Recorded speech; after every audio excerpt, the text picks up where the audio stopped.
The palace presented the necklace as a beautiful heirloom, but its pearls told a more dangerous story.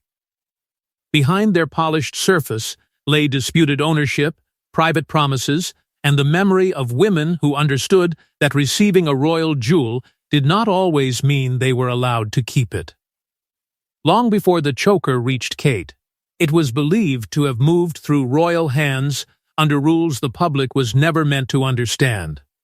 Some jewels entered family inventories as personal property. Others remained under the control of the monarch, the crown, or the royal collection.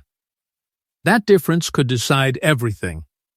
A necklace might rest in a woman's dressing room for years, appear beside her at the most important moments of her life, and still never truly belong to her. That uncertainty followed the choker. Had it been inherited?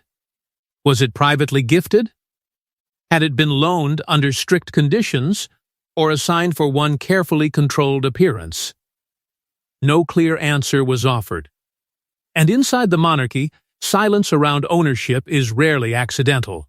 It protects the institution, but it also protects the people with the power to take a jewel back. The necklace was also believed to carry the shadow of a senior royal woman whose influence did not end with her death. That connection gave the pearls a deeper meaning. Pearl chokers have long represented dignity, mourning, discipline, and royal continuity. They do not shout. They control the room quietly.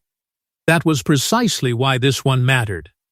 Its association may have reached toward Princess Diana, the Queen, or another woman whose memory still shaped palace decisions. For Kate, wearing it meant more than accepting a beautiful piece. It placed her inside a chain of female history filled with loyalty, sacrifice, and rivalry. The message was powerful. She was being welcomed into the royal story, but she was also being reminded that the story belonged to the institution before it belonged to her. Some believed the choker had been offered as a test. Would Kate wear it with confidence? Would she appear cautious, aware of the weight behind it? Or would she refuse and risk seeming ungrateful? She chose to wear it. Publicly, the decision looked effortless. Privately, it may have caused unease. The necklace made her appear established, composed, and ready for a larger role. To supporters, it was proof that she could carry the monarchy's history. To others, it suggested she was being placed too quickly at the center of royal life. The jewel did not merely decorate her. It connected her to women whose popularity had once become stronger than palace control. That was why the most important moment did not happen in public. It came afterward, when the praise had spread, the comparisons had begun, and the palace was forced to consider what the choker had awakened. By the time Kate removed the necklace that night, the palace had already noticed what the public had not. The choker had changed the balance of the room. The photographs were praised, the styling was called flawless, and Kate appeared completely composed. Yet behind palace doors, the reaction was reportedly far colder. The choker had not merely completed her outfit. It had made her look powerful enough to remind the monarchy of someone it had never fully escaped. The response was immediate. Kate no longer appeared simply as the wife standing beside a future king. The pearls gave her a different weight. They made her look settled, assured, and already connected to the authority she would one day inherit. For some, it was a perfect image of continuity. For others, it looked like the future arriving before the present was ready to step aside. That was the danger. Royal jewels do more than decorate. They can change how the public reads a woman. A familiar necklace can turn restraint into strength, grief into dignity, and duty into command. Previous royal women had understood this well. Once a jewel became tied to their identity, the palace could no longer fully control what it meant. The choker appeared to do the same for Kate. Almost at once, comparisons began to grow. The calm expression, the formal pearls, the quiet confidence. Together, they revived memories of women whose popularity had become larger than the roles assigned to them. Diana had been especially skilled at this. She could take a palace-approved jewel and make it feel personal, emotional, even rebellious. What was meant to represent the institution often became a symbol of her own power. The monarchy welcomes history when history strengthens the current order. But it fears history when old emotions begin to challenge the people holding authority now. Senior courtiers reportedly noticed that attention had shifted away from the purpose of the occasion. Instead, the conversation centered on Kate, her appearance, her future, the possibility that she was already becoming the monarchy's most important woman. Praise outside the palace created tension within it. Kate was experienced enough to sense the change. She had spent years learning that public success did not always bring private approval. Sometimes, the louder the admiration became, the more carefully she was watched. She understood that the institution needed her popularity, but could still fear what that popularity might become. William may have felt the same conflict. He could be proud of how naturally Kate carried the moment, while knowing that admiration could quickly turn into pressure. He had seen what happened when a royal woman became more emotionally powerful than the structures surrounding her. There were also whispers that Camilla, or another senior figure, saw the appearance as a premature elevation. Kate had not broken a written rule. That made the situation more delicate. She had simply looked too ready. Afterward, a private conversation was reportedly held about the necklace, when it could be worn, where it would be appropriate, and whether it should return at all. No public order was issued. No disagreement was admitted. Kate did not argue, demand ownership, or expose the warning. But she remembered it.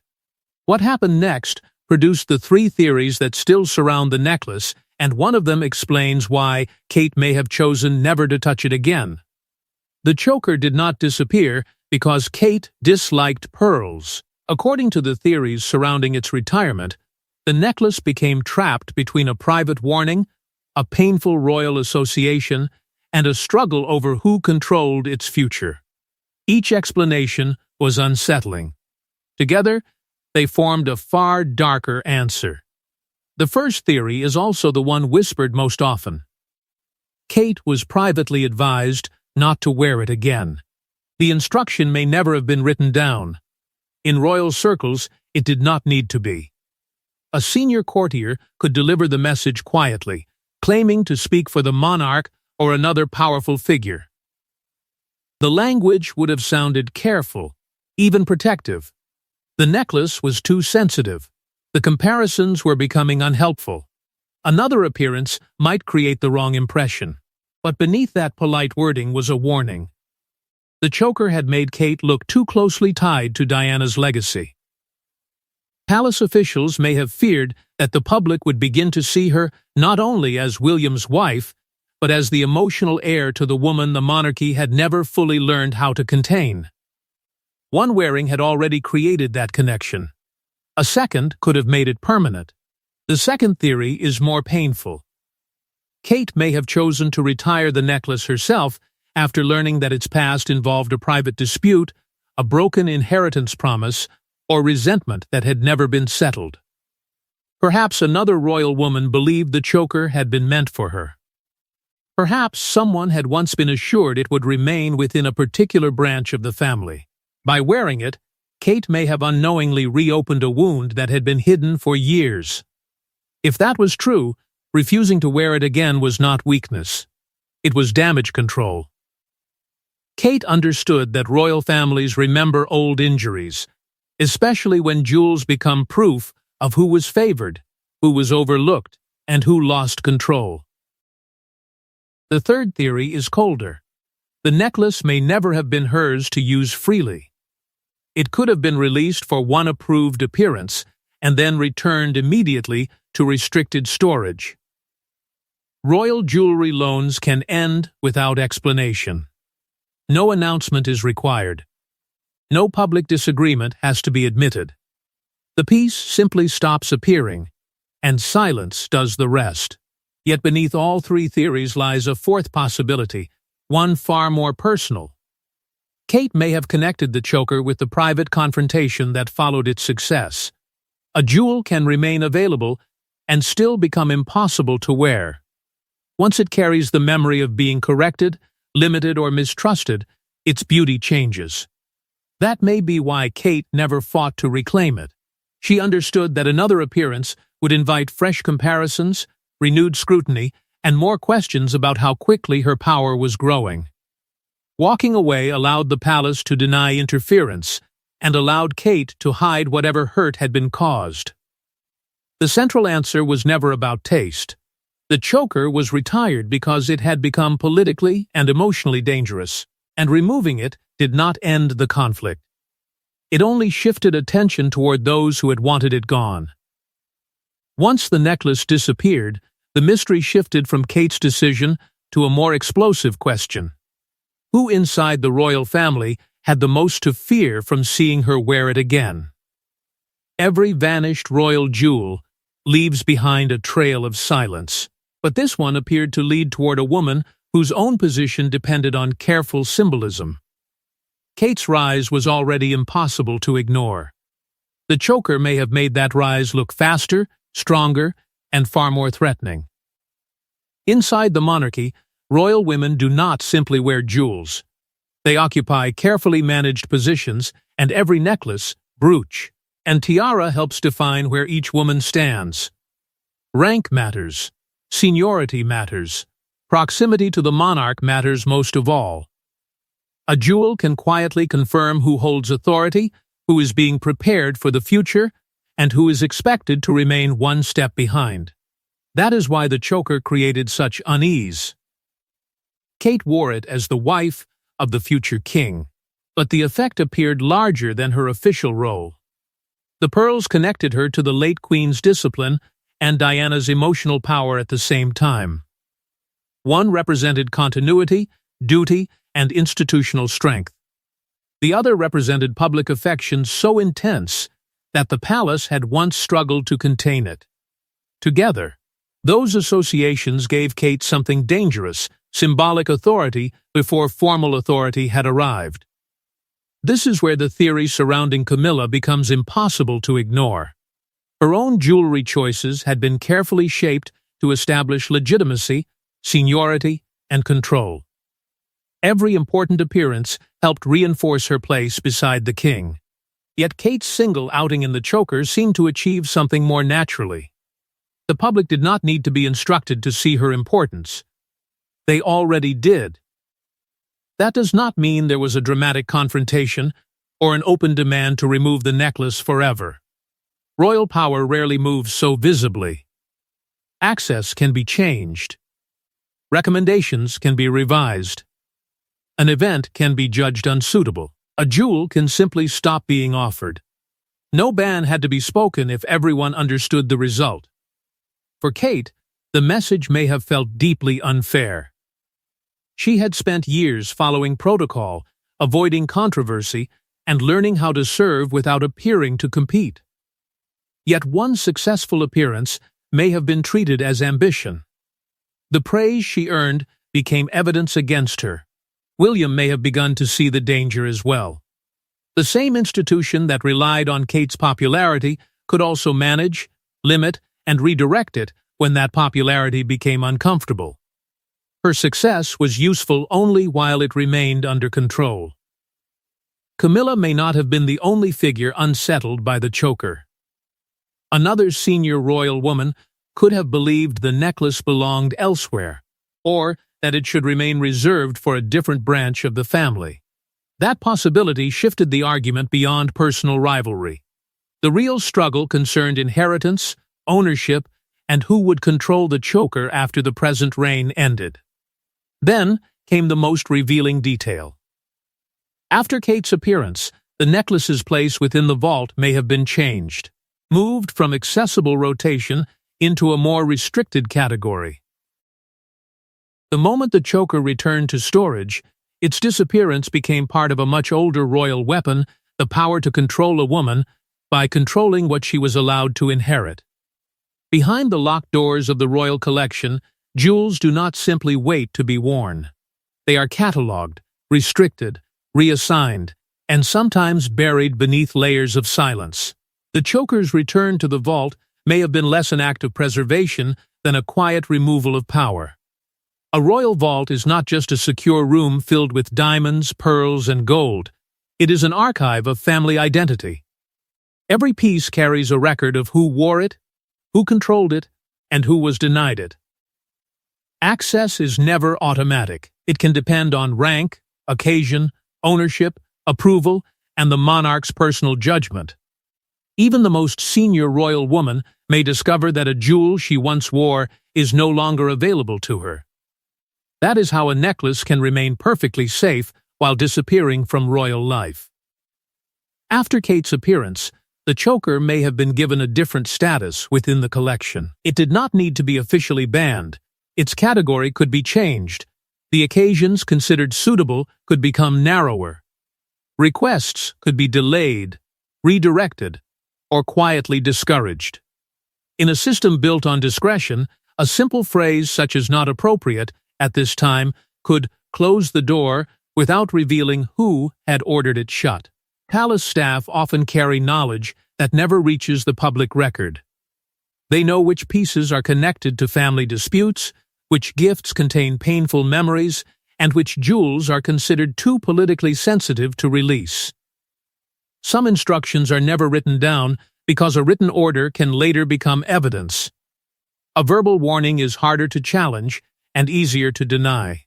That is what makes the system so emotionally cruel. A woman can be praised in public for carrying royal history with grace, then privately discover that she will not be trusted with the same object again. No explanation. No accusation. Just silence. Kate may have understood the lesson immediately. Royal jewels could elevate her, but they could also remind her that the power they created did not belong to her. The necklace had made her appear authoritative, yet someone else still controlled whether that image could ever be repeated. Her response may have been quiet but deliberate. Instead of relying on pieces surrounded by uncertain ownership, she could favor jewels with safer histories, clearer personal connections, or stronger links to William and her children. Those pieces could still carry meaning, but they were harder to use against her. There was also another possibility. The choker may have been set aside for a future wearer, perhaps Princess Charlotte or another royal woman untouched by the current rivalry. By hiding it now, the palace preserved its symbolic value while preventing Kate from making it permanently her own. She did not need to demand answers. She did not need to protest. Refusal could become its own form of control. Kate's silence looked obedient from the outside, but her next choices suggested something more calculated. She was beginning to build a jewelry language the palace could not so easily take away. Kate never explained the missing choker, but royal women rarely need words to make themselves understood. In the years that followed, her jewelry choices became more deliberate, more personal, and harder to control. The absent necklace may have taught her how to speak without requesting permission. Instead of depending entirely on grand heirlooms surrounded by palace rules, Kate appeared to move toward pieces with clearer personal meaning. Gifts linked to William, symbols connected to her children, and jewels tied to private family memories offered something the royal vault could not easily control. They belonged to her story. That made them quieter, but also more powerful. A small pair of earrings could carry more independence than a famous necklace guarded by courtiers. A simple pendant could honor her family without inviting a debate over rank or ownership. These pieces did not overwhelm the occasion. They supported it. More importantly, they allowed Kate to remain visible without letting the jewel become the entire message. She also avoided recreating the exact language of the missing choker. The same formal weight, the same historical associations, the same suggestion of future queenship, none of it was repeated in quite the same way. That restraint reduced the chance of another private warning, or another round of comparisons the palace might find threatening. Yet, Kate continued to wear pearls. That detail mattered. It proved the problem had never been the material itself. Pearls still appeared in different forms, connected to mourning, duty, family, and tradition. What vanished was one specific necklace and everything it had come to represent. Her refusal to complain strengthened her public position. She did not turn the disappearance into a grievance. She gave no interview, issued no denial, and offered no visible sign of resentment. Silence protected her dignity while forcing others to wonder why the choker had never returned. William may have supported this quiet shift by helping certain important jewels become closely associated with Kate rather than remaining temporary palace loans. Together, they could begin shaping a collection connected to their own family and the monarchy they would one day lead. In that sense, jewelry became part of their preparation for the future. Not decoration, but strategy. The approach may have frustrated those who expected Kate either to surrender completely or to rebel openly. She did neither.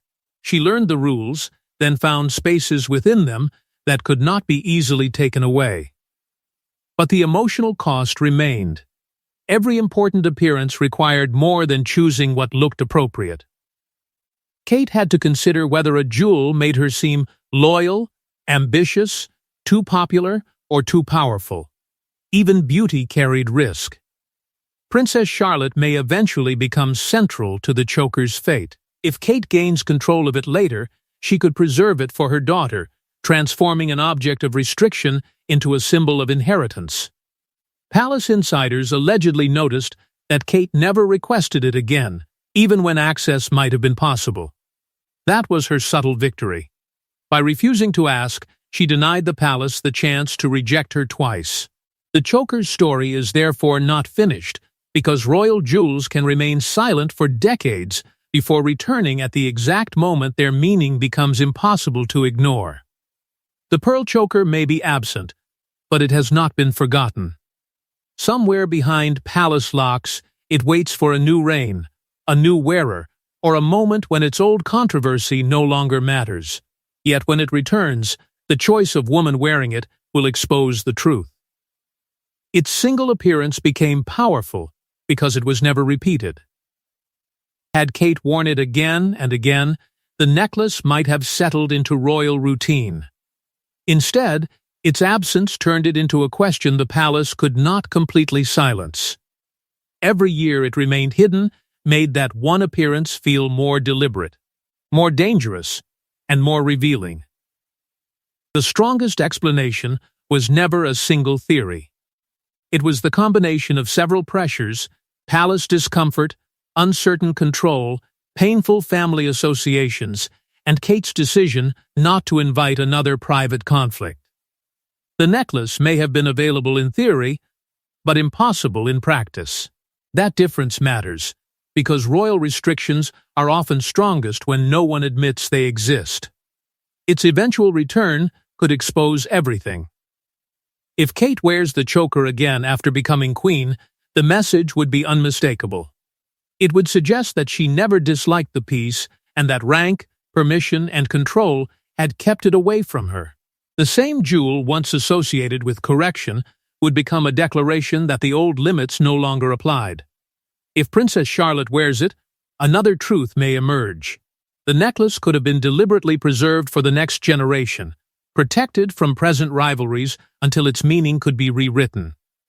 In Charlotte's hands, it would no longer belong to an old dispute. It would become part of a new royal identity.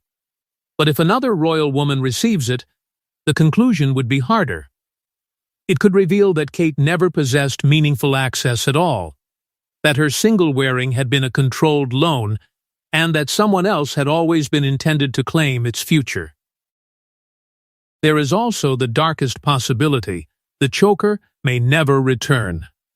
Some jewels become too burdened by memory, ownership, and political risk to be worn again.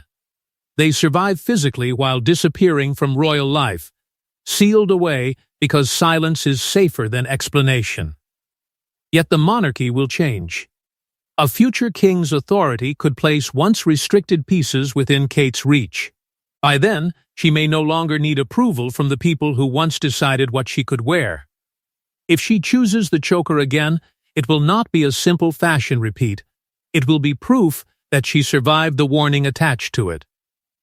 Years earlier, Kate removed the necklace after one successful appearance, perhaps unaware that its absence would become more famous than the jewel itself. That is how royal power often reveals itself, not through crowns, but through permission. Who grants it? Who loses it?